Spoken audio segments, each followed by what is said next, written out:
Alam niyo ba na may demonyong Santa Claus? Ang pangalan ng demonyong ito ay si Krampus, na kilala bilang Evil Santa.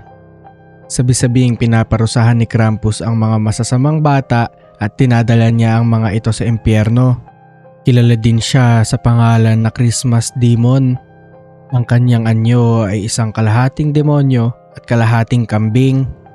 Meron siyang kadena na ipinangtatali niya sa mga bata at stick na kanya namang ginagamit para parusahan ang masasamang bata. Meron din siyang basket sa likod na kanya namang ginagawang lalagyan sa mga batang kinukuha niya papunta sa impyerno. Alam niyo din ba na may isang movie na tungkol sa Christmas Demon? Ang title ng movie na ito ay Krampus. Ang movie na ito ay kanya pinaparusahan ng mga bata, pati na rin ang pamilya nito. Mga kaibigan, naniniwala ba kayo na totoo si Krampus? Hanggang ngayon ay wala pa din ang nakakapagpatunay kung totoo ba ito, kaya ito ay nananatili pa ding misteryo.